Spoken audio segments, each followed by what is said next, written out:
remind our governments, particularly those who have caused this problem of climate change, really to take action, and we have identified the actions. The only problem is that we have policies after policies without being implemented, and that is what we want to see happening.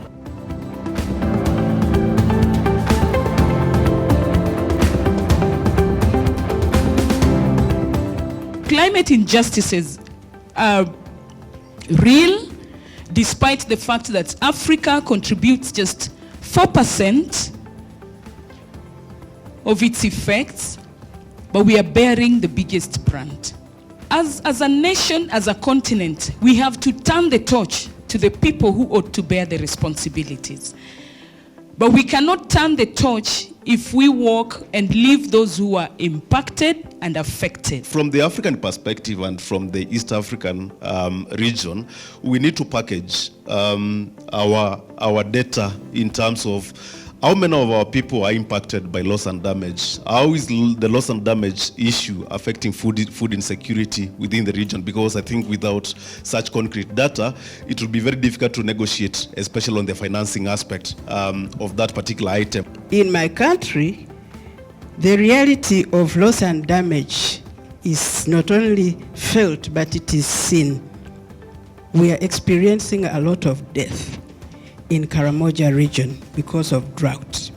The impacts are so big that we have to wake up.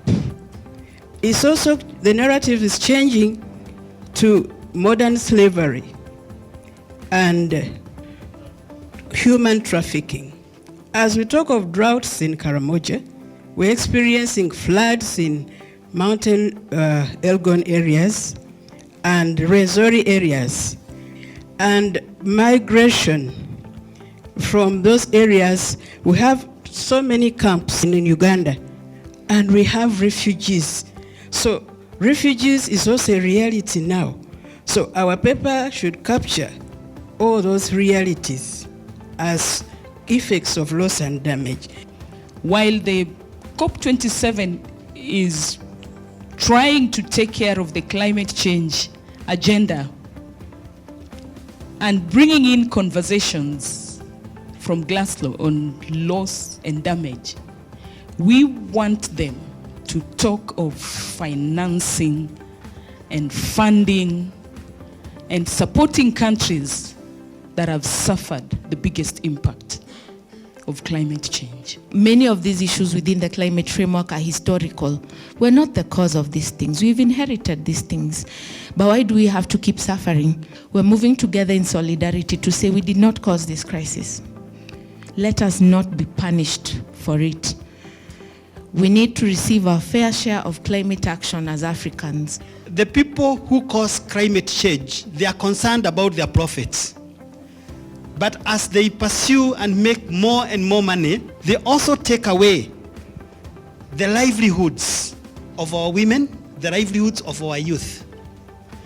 Climate change does not only affect the weather patterns, but more than that, the way they want to do their production is a manner that takes away the resilience of the people that are most affected.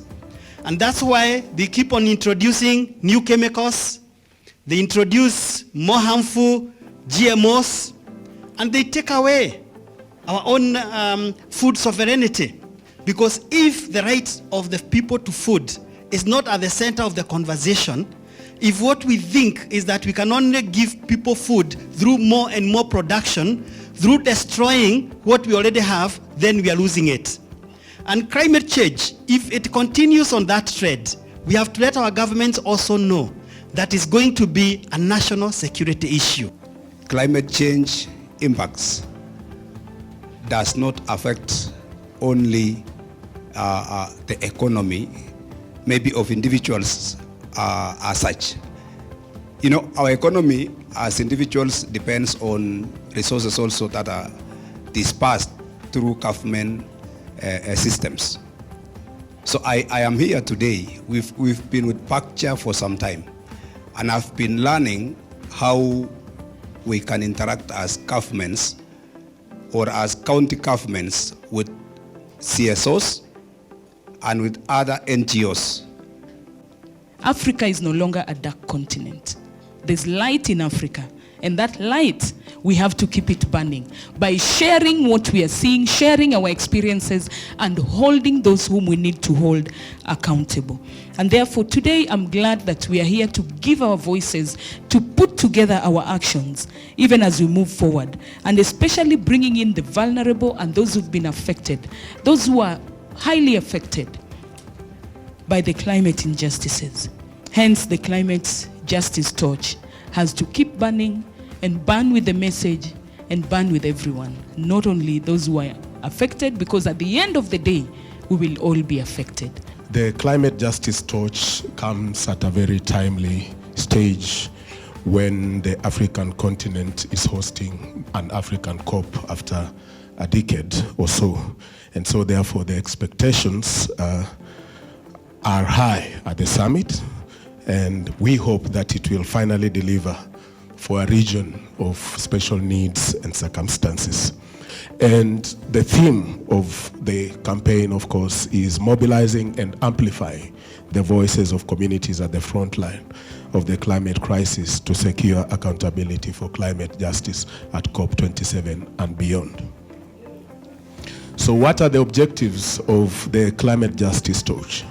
Number one is to enhance the visibility of African people who are affected by the climate change at community level, to showcase the vulnerabilities and engaging African youth climate activists and contribute to their increased influence at national, regional, and international decision-making spaces on climate justice. So number two is building sufficient political momentum within Africa for urgent action and pushing for a unified position by the political class at all levels. So the anticipated outcomes of the climate justice campaign is to contribute to the effective building on African narrative on climate justice by ensuring meaningful engagement within targeted communities directly affected by climate crisis, by profiling the issues at stake at national, regional, and global policy makers, and contributing advancing for progressive commitment towards operationalization, the special needs and circumstances of the African continent. Number two, we would like to inspire and empower African communities, youth, women, and vulnerable populations to tell their stories in their own language about what they understand on climate crisis, sharing their experiences of good practices on climate actions at local level, and fully participating in decision-making processes in campaign, lobbying, and advocacy. So the voices and the priorities of the campaign is women, minority groups, youths, people with disabilities, and the elderly, which is very key. And the strategies involved in this campaign is to pool our activities together, cultivating a spirit of unity and key messaging in strengthening core blocks for the road to COP27. From the Nairobi Summer School, both 1 and 2, there are some of the activities that as young people, we call them locally led activities, we have been engaging in.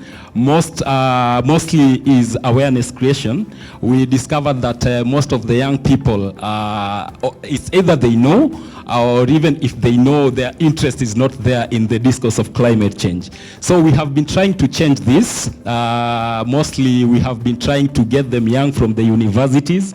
From where I sit, we have been doing university dialogue, climate university dialogue. We have been doing meaningful media engagement. We have been doing vernacular shows. We are taking climate change to them in a language that they can understand. Mikakati gani mmeweza, kwa ufupi tu, mmeweza kufanya ili kuzuia haya madhara ya climate change? Mikoko katika bahari ya Pwani kutoka Tana River mpaka Lamu, mikoko imeisha. Na samaki huenda kule kujificha na kutafuta chakula.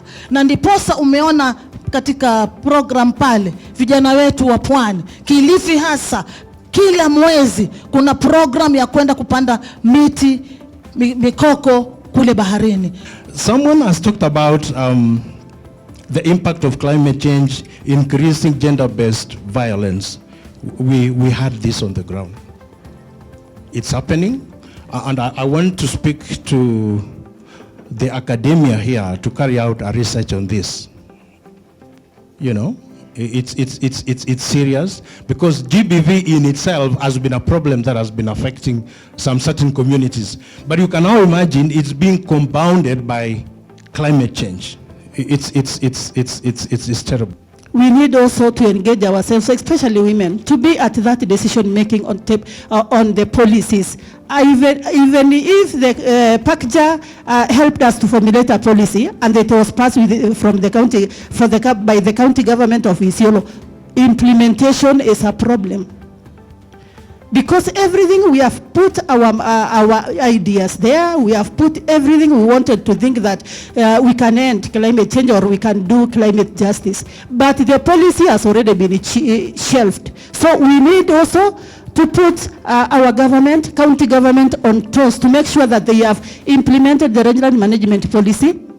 And now we have the third phase of the CIDP, County Integrated Development Plan, which is now being discussed.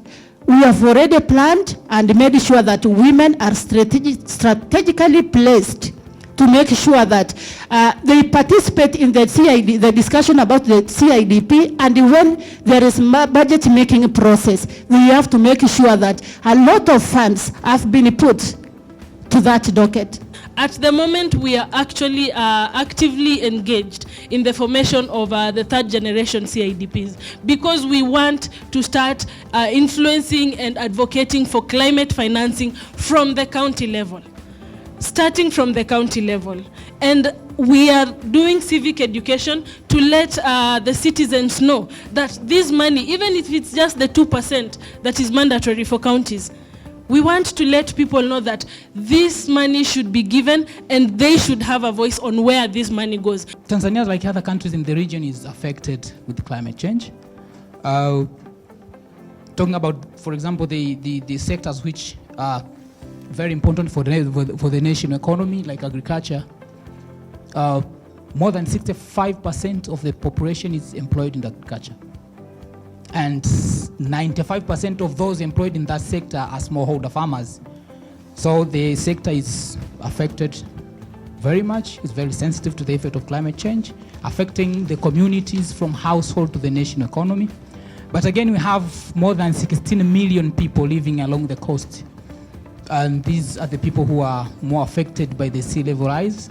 I think we can all attest that South Sudan was the most affected country by floods. Our rain patterns has totally changed, and that brings in the question of what happens to agriculture. South Sudan is in need of funding when it comes to combating climate change, and I am really hoping that East Africa community is going to include South Sudan in any kind of decision making as a young country. We really have a lot of work ahead of us, especially in terms of convincing our governments to negotiate hard on loss and damage, because this is where our people are badly hit.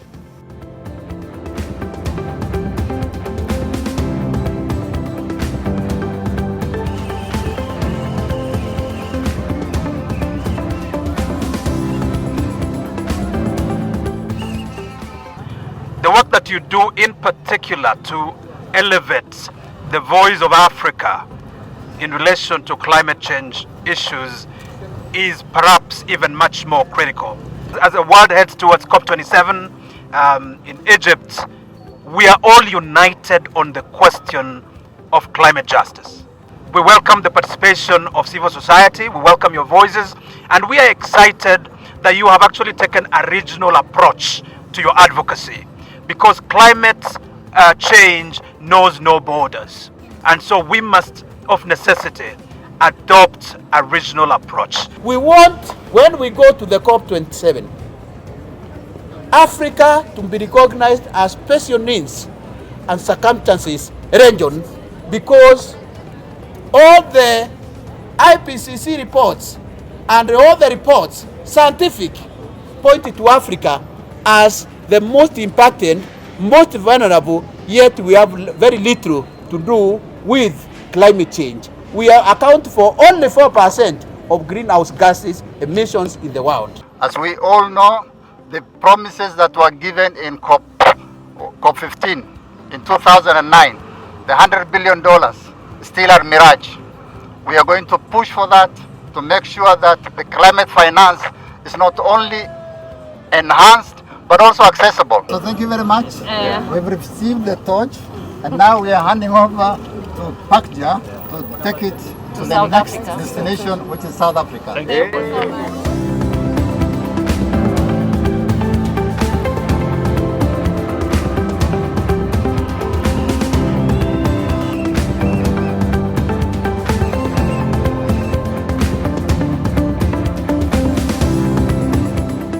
In Glasgow, we had so many pledges, and for all the other pledges of UNFCCC, we are saying Sharm el-Sheikh is no longer going to be a forum for more promises.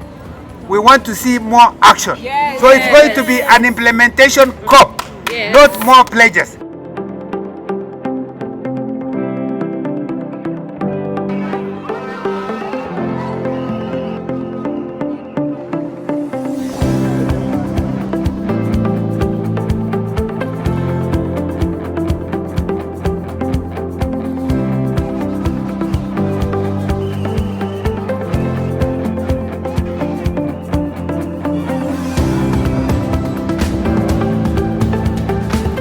The governor takes climate change very seriously, and that's why we have established a directorate, a full directorate to look into issues related to climate change.